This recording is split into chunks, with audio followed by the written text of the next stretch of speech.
There are two types of habits: good habits and bad habits.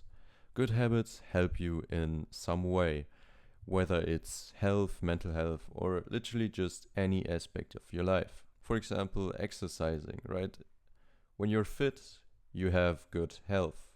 Or when you read a book, you improve your knowledge, so you cultivate your mind.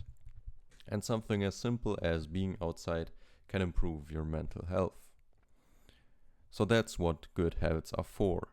Bad habits do the exact opposite. They ruin your life in some way. But bad habits also fuck you up in multiple ways. For example, let's look at social media.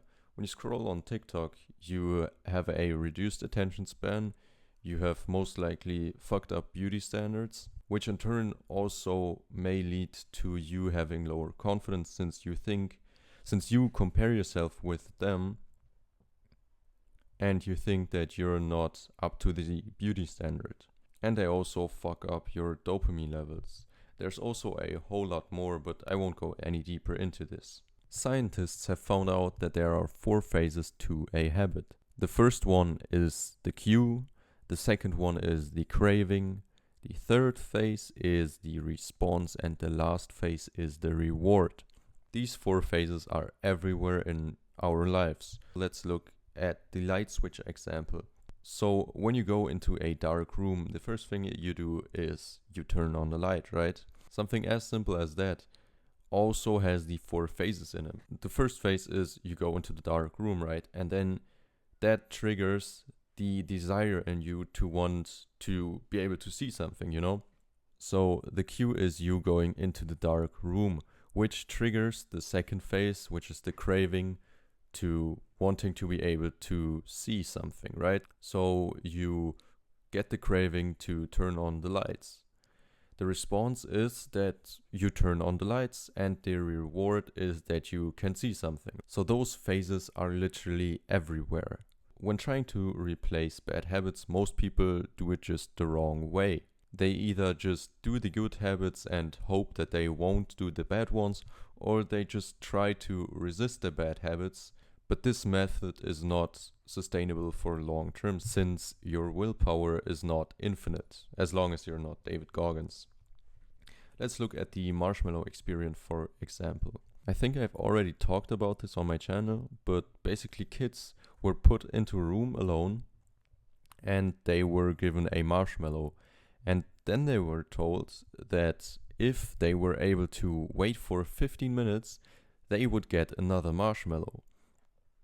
And then the adults left the room and just observed. The kids who were able to wait for those 15 minutes either closed their eyes, tried to distract themselves by playing with their hands or whatever, or they literally just turned away from the mushroom so that they could not see it. And the kids who did crave into the temptation of eating that yummy marshmallow, they either just looked at it, kind of obsessed about it. They didn't try to distract themselves. They didn't try to just remove the cue. They just tried to resist it. But like I said, willpower isn't infinite. So the right way to go about replacing your bad habits or stopping your bad habits is to remove the cue. You want to remove the trigger so that you don't even get the temptation of wanting to do it. For example, let's say every morning after you wake up, the first thing you do is take your phone and scroll on social media. What is the cue to you scrolling on social media? It's you waking up and seeing your phone. So the simplest way to remove this bad habit of you scrolling on social media whenever you wake up is simply by removing the phone from right next to your bed. You can, for example, put it at the other side of the room if you still need to charge it and hear the alarm in the morning. But if you're being waken up, then you can literally just remove your phone from your room. Just put it in another room and charge it there.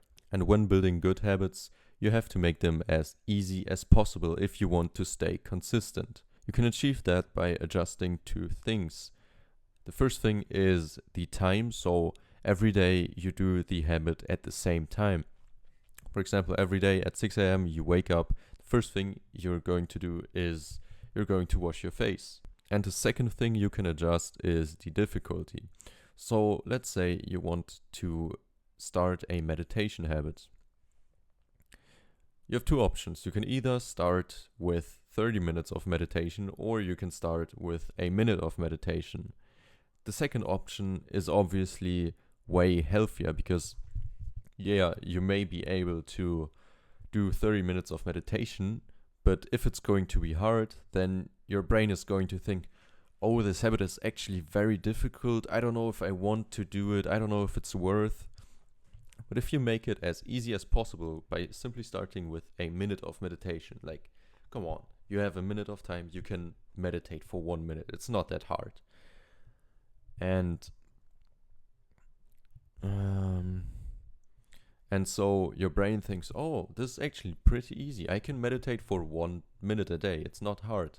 And then you slowly increase the amount of time you do every single day. For example, I remember when I started with 10 minutes because I already had deleted TikTok for quite some time. So it was easier for me to start with meditation since my attention span was not so fucked up anymore. And then I increased my meditation time by 1 minute every single day.